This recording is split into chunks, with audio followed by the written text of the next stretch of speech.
what is the first thing that comes to your mind when you think of hamster care?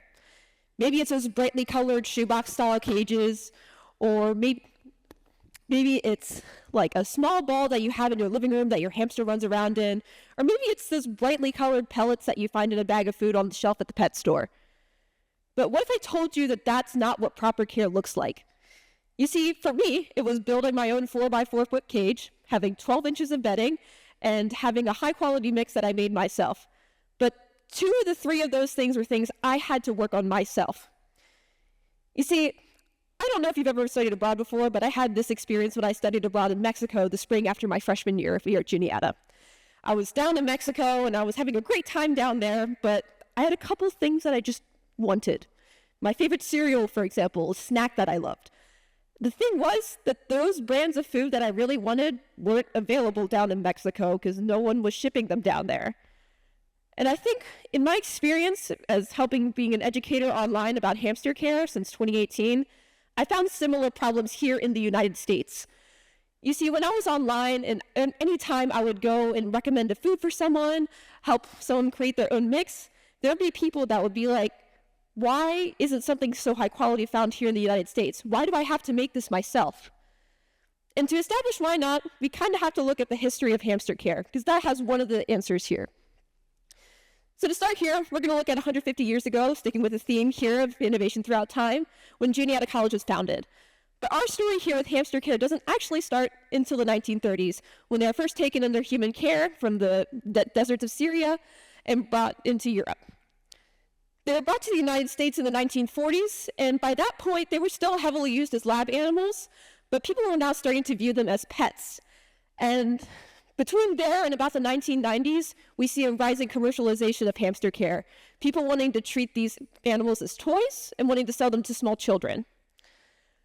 By the 1990s, we start seeing the rise of the internet, and that's where things really take off for us.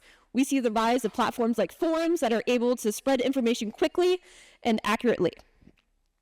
Moving on from there, we have social media, places like YouTube, which is where I found my own roots when I first started researching hamster care. And then we move on to the 2020s.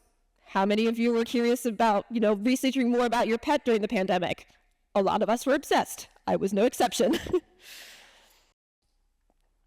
Now, from this you can learn 2 things. Firstly, obviously, hamsters haven't been domesticated for too long.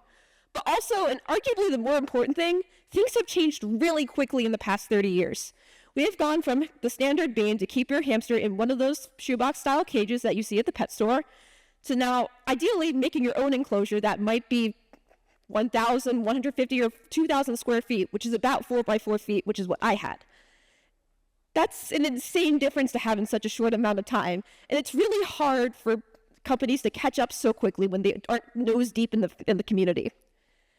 I know hamsters are really specific here, but I'm sure you can think of some kind of community that you've been a part of that has had those quick changes that people just haven't been able to catch up to. Proper care is only a couple decades old. Now, like I said, I had a great amount of experience on forums helping people. And I loved it. It was my passion. I loved showing people that hamsters were more than just a toy, and they were actually something that I wanted to care about. They deserved the attention and care that any other pet you would have would get. And like I mentioned before too, there was a lot of DIY aspects to this culture that not everybody could do. Not everybody had a cool person like my dad who was able to help me build a 4x4 hamster enclosure we colloquially called the Taj Mahal. So, with that DIY culture, there also comes some issues, especially when it comes to food. You see, when I first started making my own food mixes, it was highly unrecommended in the community at the time.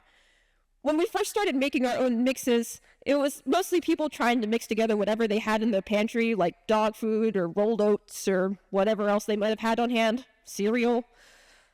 But that wasn't a way to make a high-quality mix. You're not going to get the nutritional requirements for a hamster from dog and human food. You have to balance it, just like you would with your own diet.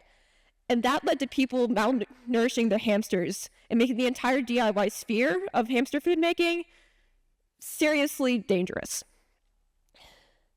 So I decided to change things up with that, and I decided to dedicate more and more of my time to making my own mixes.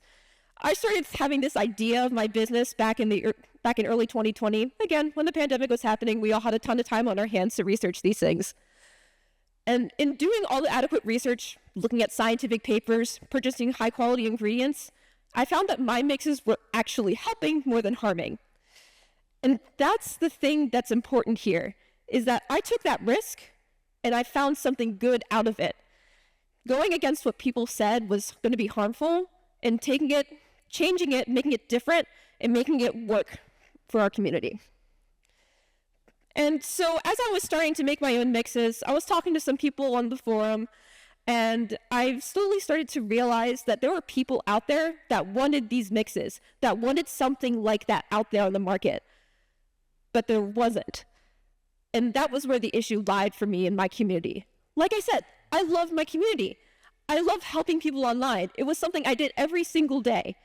And yet I couldn't help people with one of the things that is the most critical things to help with raising a pet, and that is their own nutrition. But here I am, someone in Gen Z. Literally, you see me walking out across the quad in a backwards hat and pajama pants every day. I'm not an entrepreneur. I've never dreamed of being an entrepreneur. I wanted to work in biology, work off in a lab somewhere. That was my dream for the longest time.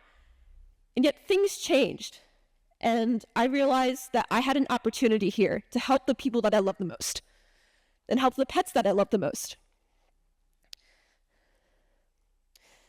That community is what helped my business to shine. And obviously, having a model that, is a repeat buyer model where you're selling hamster food after hamster food bag, because, food's a disposable product. It's also having that community behind me is what really helped me. I'm honestly kind of surprised at how little marketing I did for this business, because people would just go on places like Reddit or forums, and they'd say how high quality these mixes are and how much it is essential to feed a high quality mix like the ones I was offering. It spread so organically that it felt insane to me. So this kind of gets me into one of my points on how having a proper business model can help with creating your own business or spreading your own ideas, is that you need to have something that people constantly want to come back to. And so, while using a business model that promotes repeat sales and builds loyalty and community, it's more about the community than the repeat buyer model itself. These guys are two of my hamsters, the two last hamsters I had before coming off to college, and they said, no hamsters in dorms, of course. Over there is Hermes, and on the other side is Sweet Pea. And these are the guys that I'm fighting for right now. These are the guys that I'm up on the stage right now because I was able to give them the proper care. But Hermes was gotten from PetSmart. If he had gone anywhere else, then I can't guarantee that he would have the quality care that he would have now. P was rescued from an adoption center, and one of her ears had been bitten off by a cat. These pets come from such rough situations, and I think we need to have the passion and diligence to provide as much as we can to them.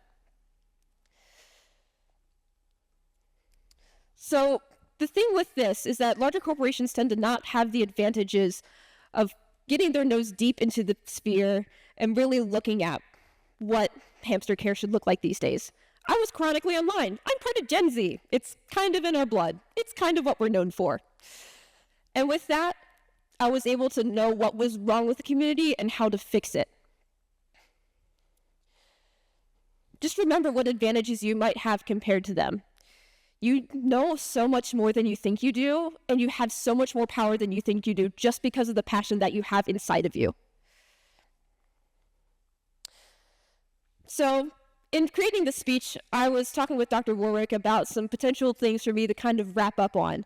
And I think this quote really highlights it best. The confidence that launches a dream is the same confidence that inspires others to believe in it. And I think there's no other better example than my own business. Obviously, Gen Z has a lot of fears about getting out there into the world. We're not sure what the future landscape of things can look like. But you have the power to change that. And you don't think you do, but you do. And that's the exciting part of all of this. You're able to change a community from one that has to rely on making things all by themselves to having the foundation and backing behind you and the community behind you to make things work and make the highest quality choices that you can. And trust me, if I can do it, you can do it too. Thank you.